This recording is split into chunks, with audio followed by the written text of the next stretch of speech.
ధర్మశాస్త్రాలు మాకు తెలుసండి, కానీ డబ్బు లేకపోతే ఎందుకు పని చేయలేమండి? ఆ సంగతి మీకు తెలుసా అండి? అయినా ఇది మీకు అవసరమా అండి? వెళ్ళండి, లోపల మీ దేవుడు పిలుస్తున్నాడు, వెళ్ళి పూజ చేసుకోండి. వెళ్ళండి వెళ్ళండి. సార్, మేడం గారు హట్ అయినట్టున్నారు, మీరు కాస్త నిదానంగా చెబితే బాగుండేదేమో. మీకు తెలియదండి బాబా వాడి సంగతి.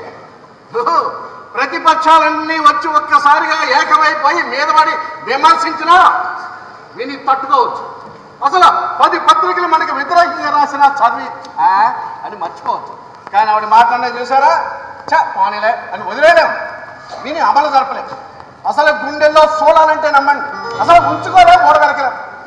పైగా మధ్య మధ్యలో సంస్కృతి శ్లోక. Cool down sir, cool down. మీ పరిస్థితి నాకు అర్థమైంది కదా, ఆ విషయం వదిలేయండి. అసలు విషయానికి వద్దాం. సిటీ చుట్టూ ఉన్న గ్రామాల్లోని భూముల్ని గవర్నమెంట్ తీసుకుంటుందని నోటిఫికేషన్ ఇస్తాం. గవర్నమెంట్ అంటే 5-10 లక్షల కంటే ఎక్కువ ఇవ్వదు కదా, దాంతో రైతులు భయపడిపోతారు. అప్పుడు మన వాళ్ళు వెళతారు, గవర్నమెంట్ కంటే ఎక్కువ రేట్ ఇస్తామంటారు. ఎక్కువ వస్తుందంటే ఎవరికైనా ఆశ కదా, దాంతో ఆ భూముల్ని మనకు అమ్మేస్తాం. ఆ భూములన్నీ మన చేతికి వచ్చాక నోటిఫికేషన్ ఇట్లా చేసేస్తాం. ఆ తర్వాత ఆ భూమిని రియల్ ఎస్టేట్ వాళ్ళకి డెవలప్మెంట్కి ఇస్తాం, తద్వారా మనకి కోట్లే కోట్లు. ఒకవేళ భూములు మనకి వాళ్ళు అమ్మకపోతే నిజంగానే ఎక్స్పెక్ట్ చేస్తాం. చేసి ఏం చేస్తాం? ఏంటి సార్ మీరు కూడా? అప్పుడు మన వాళ్ళ చేత ఒక ఐటీ కంపెనీ ఫ్లోట్ చేయించి ఈ భూములు ఆ కంపెనీకి చీప్గా అమ్మేస్తాం. అప్పుడు కూడా మనకి కోట్లే. ఓకే, ఇది చాలా దారుణం అండి. మీ స్వార్థం మీరు చూసుకుంటే ఊళ్ళో ఉన్న ఆ ప్రజల సంగతి, ఆ భూముల మీదే ఆధారపడి బతుకుతున్న రైతుల సంగతి. అప్పుడే పూజ అయిపోయిందా అండి? సార్ మీరు ఉండండి సార్, మేడం గారికి అర్థమయ్యేటట్టు నేను చెప్తాను కదా.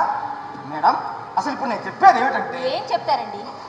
న్యాయం ధర్మం ఏమీ అక్కర్లేదు, ప్రజల్ని ప్రభుత్వాన్ని దోచేద్దామని చెప్తారు, అంతేనా? మేడం, నేను ఒక సీనియర్ ఐఏఎస్ ఆఫీసర్ అన్న విషయం మర్చిపోతున్నారు మీరు. సిన్సియారిటీ నేను సీనియారిటీ ఎందుకండి?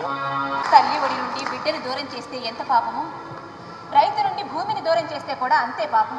జనం కంట నీరు అడిగితే ఆ ప్రవాహం ఉప్పెనలా మారి మనల్ని ముంచేస్తుంది. మర్చిపోకండి. శాపనార్థాలు పెడుతున్నారా అండి? ఇదంతా ఎవరి కోసం అండి? నేను అదే అడుగుతున్నాను. ఇదంతా ఎవరి కోసం? దేనికోసం ఇంత పాపాన్ని నెత్తిన రుద్దుకోవాలి చెప్పండి? మనకున్నది చాలదా?